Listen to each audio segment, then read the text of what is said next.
que bom estar aqui com vocês para compartilhar o meu testemunho.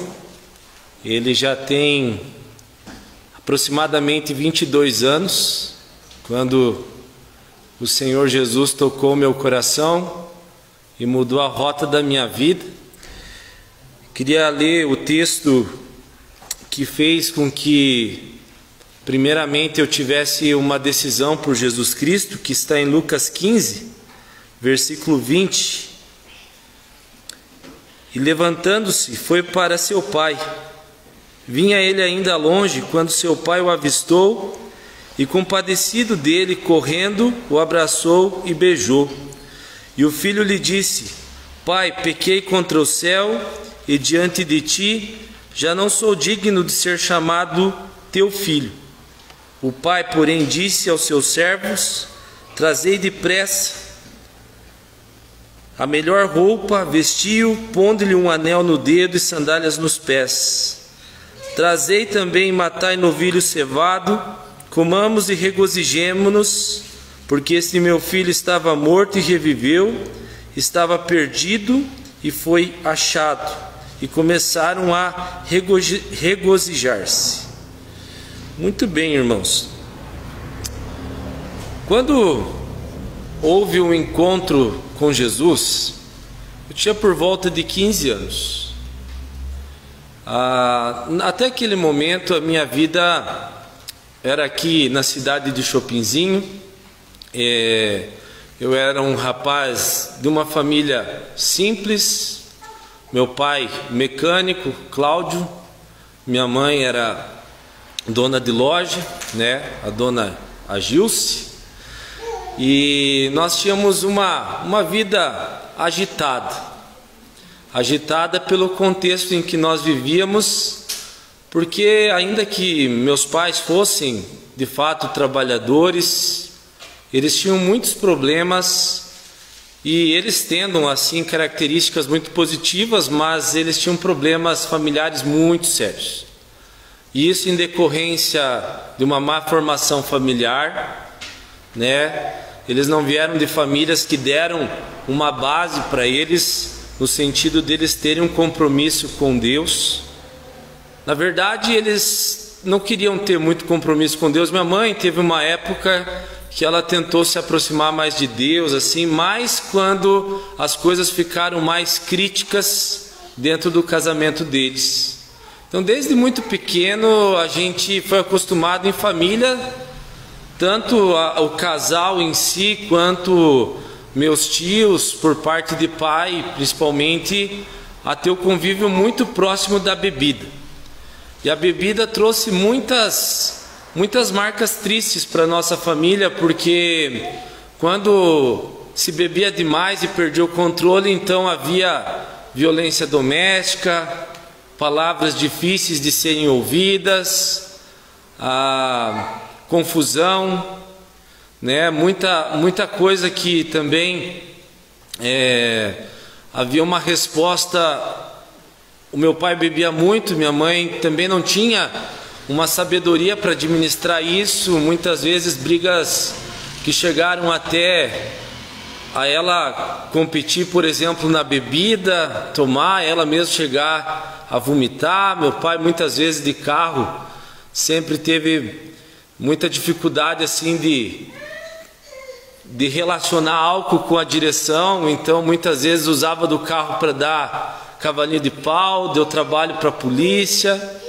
E muitas vezes isso foi trazendo para dentro da nossa família brigas e problemas muito difíceis, até que chegou um momento muito crítico no qual houve até a ideia de separação por parte da minha mãe.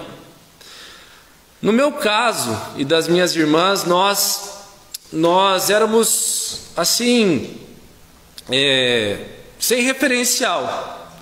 Então a gente queria sempre fazer parte do grupo. Eu principalmente gostei muito de andar e achar os amigos espertos, na minha visão. Eu queria andar com gente que se divertia, com os meninos, gostava de brincar e tudo mais.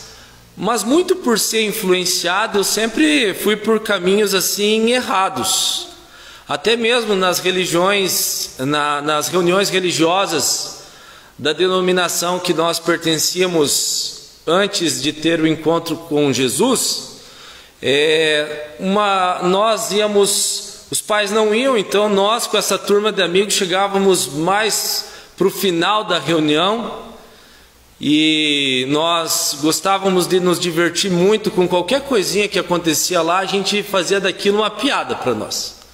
Eu me lembro até uma vez que uma senhora muito educadamente chegou, nós estávamos sentados assim, uma turminha de 3 ou 4 piás, né? E ela disse: filho, dá licença. Simples. E foi um motivo para eu cair na gargalhada. Ah, me chamou de filho. Nossa, eu fiz uma piada enorme com aquilo lá. E várias vezes poderiam pegar a gente fazendo brincadeiras. Meninos de 12, 13, 14 anos que não tinham respeito nenhum pela palavra de Deus. Mas nesses momentos críticos da minha família, então, pela graça de Deus, Deus mandou um casal de missionários e a sua família ali na rua de casa. O Paulo e a Eliane, que eram missionários da missão Novas Tribos do Brasil, vieram morar exatamente na esquina, do ladinho de casa lá no bairro São Genaro. E a gente a gente via eles e tal, achava eles estranhos, mas a minha mãe se apegou muito com eles. A mãe estava assim sedenta por ouvir a palavra de Deus, e ela foi com tudo nisso. Meu pai já estava frequentando o grupo de Alcoólicos Anônimos, então Deus já estava preparando o terreno para que a palavra fosse semeada.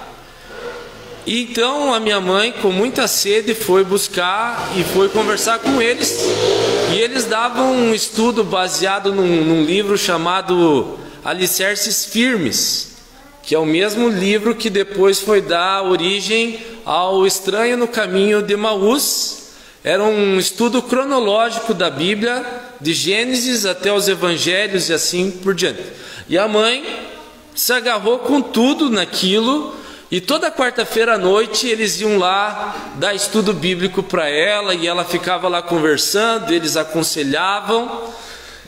E o que acontecia? Eu e meu pai ficávamos na sala, enquanto eles na cozinha faziam estudo bíblico. Minhas irmãs estavam por lá fazendo estudo bíblico, e eu e meu pai na sala. E eu não queria saber de ouvir do Evangelho, não queria saber dessa história.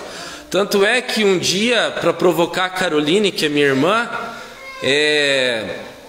alguma coisa nós estávamos brigando e tal, eu falei: você tem que ir na tua religião, que é a religião da mãe, que é a religião dos crentes, você é crente. Então, para mim, eu sempre tive assim, antes de ter uma entrega a Jesus, eu sempre tive essa palavra crente como algo discriminatório. Na minha cabeça era um motivo de piada, e era um motivo para eu xingar a Caroline. Então eu dizia, quando eu queria colocar alguma coisa para ofender ela, ela dizia: eu não sou crente. Ela falava isso em resposta também. Ela não gostava de ser chamada de crente. Então a gente ficava, ela falava: crente é você, né? E nós ficava naquela disputa e tudo mais. Mas eles foram fazendo os estudos bíblicos e tudo mais, e a minha mãe, ela teve um encontro com a palavra de Deus, com Jesus, naqueles momentos que eles falaram do Evangelho para ela. Mas nós continuávamos endurecidos, e então chegou o tempo que eles tinham que partir, que eles tinham que ir embora. E para minha mãe foi muito dolorido. Eu lembro que ela chorava e ela falava: como é que eu vou fazer agora? Vocês estão indo embora e tal. E eu não entendia aquele apego todo que ela tinha naquele casal de missionários. Eu achava que era um exagero dela ficar tão apegada naquilo. Então, nisso tudo, aquela fase da adolescência, e sempre, né, nesse desamor, um coração muito frio da minha parte, nunca queria se apegar com nada sério. Até que um dia, passado acho que uns 2 anos, a Emily, minha irmã mais nova, veio me acordar num domingo de manhã. E aí ela chegou para mim e disse assim, eu estava lá deitado e tal, me lembro que estava com uma calça xadrez, de pijama. Aí o pessoal, aí ela chegou lá, teus amigos estão aqui, venha ver eles e tal. Falei, mas que amigo que chegou? E eu estava com aquele cabelo arrepiado, naquela época não cortava baixinho, deixava o cabelo grande, estava tudo assim. E quando eu fui lá fora ver quem estava lá, estavam umas pessoas que eu não conhecia. 2 rapazes, um deles era o pastor Edin, que hoje é pastor da Igreja Central de Guarapuava, e estava lá o Marlos. E eles foram visitar, provavelmente porque alguém tinha falado da situação da nossa família, e que a minha mãe já tinha feito estudo bíblico. E eles foram visitar para fazer e tal, e eu estava assim com aquele sono, e só sei que eles convidaram, eu não me lembro de quase nada da conversa, mas eu me lembro que eles convidaram para ir numa reunião na sexta-feira na casa dos pais do Marlos, do Alcides e da Jusce, que ia ter uma reunião de estudo bíblico.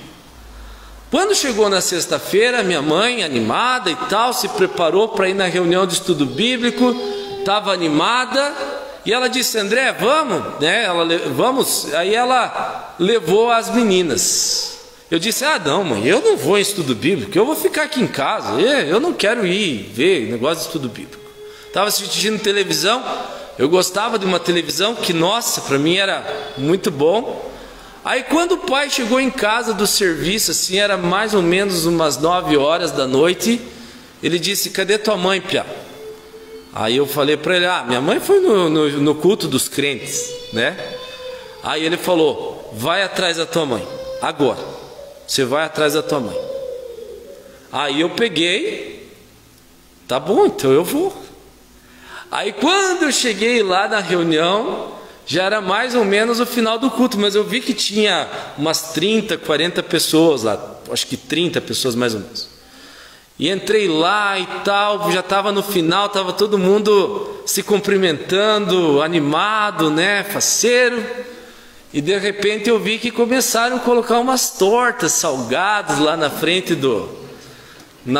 lá da onde tinha a área, daí tinha um degrau e tinha mais um pedaço, eles colocavam na mesa lá, eles colocavam um lanche depois. Era uma torta salgada muito deliciosa e tudo mais. E eu fiquei muito faceiro de poder chegar naquela reunião e ter comida. Nossa, eu fiquei muito animado com aquilo, né?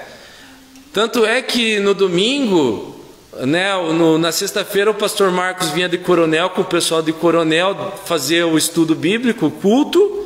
E no domingo de manhã tinha uma espécie de escola bíblica com os meninos que vinham de Guarapuava do Cetro, né? E aí no domingo eu já estava animado de ir na igreja de novo. Eu queria ir na igreja, não, ir na casa lá da Alcides e da Jusce, mas onde eles reuniam. E aí o Edin e o Marlos tinham convidado para ir lá. Mas daí eu cheguei no portão da casa, fiquei com vergonha de entrar. De manhã, no domingo, não ia praticamente ninguém naquela época. E aí eu cheguei, fiquei com vergonha, e daí saí, fiquei rodando ali em volta da casa. Até que lá, tipo, se eram umas 9h30 que eles se reuniam, eu fui entrar lá por 10h30 na casa. Aí daí eles falaram, nossa, você estava aí e tal, por que não entrou antes e tudo mais? Então dali para frente eu comecei a participar das reuniões, e motivado assim, porque havia comida, havia assim um clima muito espontâneo, e também por outros interesses que meninos têm, né? Por menina também, a gente contemplou certas pessoas naquela reunião e ficou animado porque, nossa, e daí foi na outra sexta-feira e foi na outra sexta-feira. Então, sempre motivado, não por Cristo, mas por motivos que não tinham a ver com a palavra tinha coisas a ver com a palavra, que a comunhão era muito gostosa, era um clima muito animado, o pessoal muito sorridente assim, mas não só isso, né? Foi então que no final de 98, acredito, houve um retiro de jovens na chácara Manaim, em Coronel Vivida. E eu nunca tinha ido num retiro, fui convidado para ir no retiro. Na primeira noite do retiro, eu posei na casa pastoral de Coronel Vivida.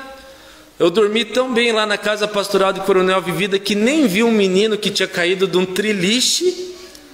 Ele caiu do triliche, se agarrou num arame farpado, pelo que me contaram. O nome dele era Eliseu. E eu passei a noite inteira aqui, olha, dormi sossegado, não vi nada. E eles correndo, tratando do menino que estava passando mal por causa daquela queda. Então, eu fui no sábado. E lá estava o pastor Milton pregando exatamente sobre os textos de Lucas. De manhã ele pregou sobre a ovelha perdida. Provavelmente ele tinha pregado já sobre a dracma perdida. E à noite, no sábado à noite, ele foi pregar sobre esse texto do filho pródigo. E ele enfatizou muito essa questão de que o jovem, ele quer ter uma identidade, ele quer mostrar que ele tem poder pela sua força. Eu lembro que ele falava que o jovem, ele pega um carro, ele acelera, ele quer mostrar para as outras pessoas que ele pode, que ele é poderoso e tudo mais. E ele foi falando desse jovem que se comparava com o jovem que saiu de casa, pegou a herança do seu pai e gastou tudo na perdição. Eu me identifiquei com essa história. Me identifiquei porque essa dureza do meu coração era latente.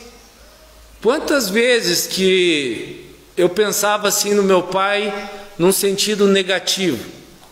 Muitas vezes eu levei até umas facas de serrinha porque não queria que meu pai deitasse comigo, porque muitas vezes ele chegava alcoolizado e deitava do meu lado lá pela manhã. Eu pensava, não, se ele vier deitar aqui comigo hoje, eu estou com uma faca aqui, né? Então eu tinha essas coisas na minha cabeça. E aquele texto ele foi falando comigo assim que eu tinha tudo para ser aquele jovem. Eu tinha tudo para ser aquele cara. Todo aquele ódio que eu nutri muitas vezes do meu pai por atitudes dele, na verdade, ele ia aflorar na minha vida depois.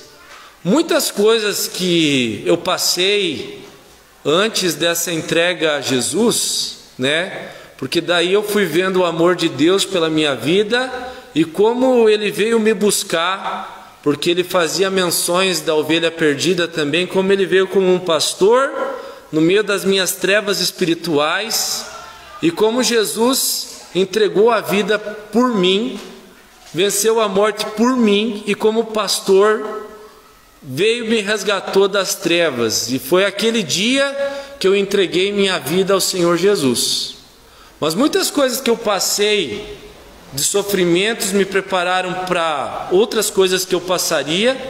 E muitas coisas que foram plantadas na minha vida, na minha infância e na minha juventude, por causa de eu seguir coisas à vontade dos outros meninos, seguir a malandragem de outros, foram lutas muito grandes na minha vida, até mesmo depois do pastorado e até mesmo depois do meu casamento.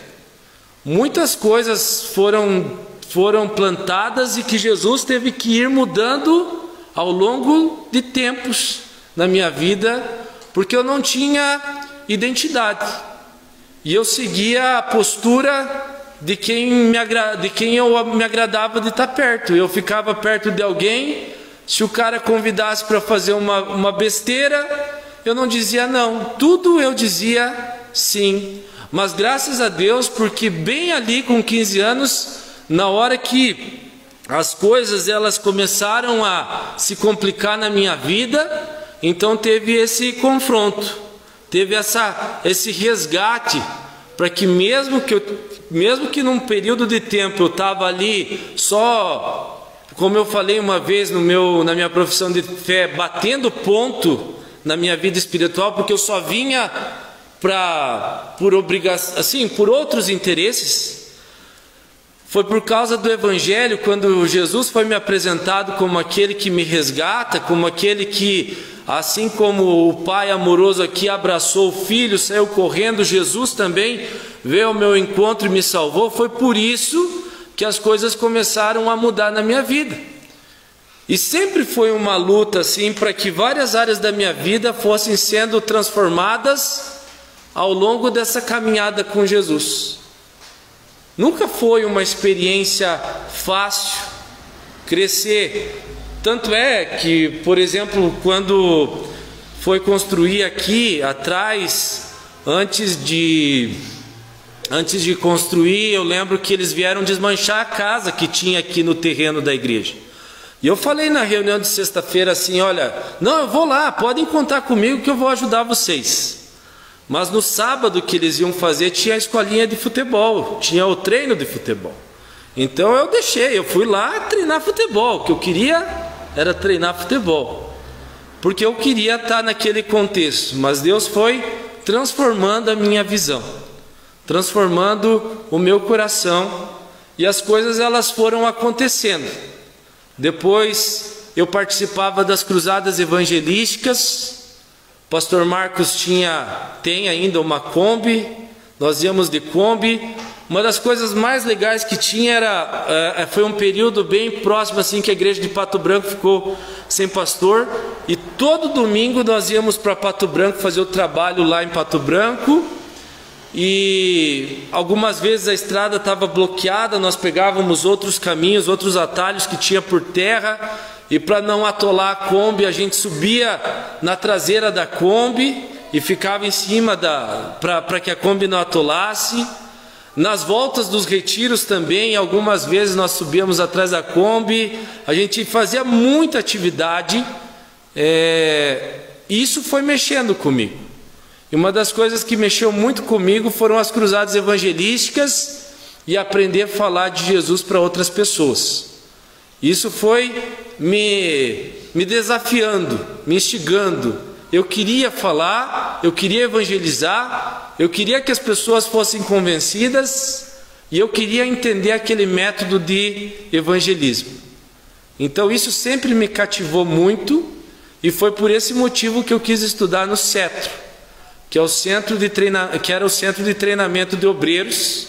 E eu queria ser evangelista.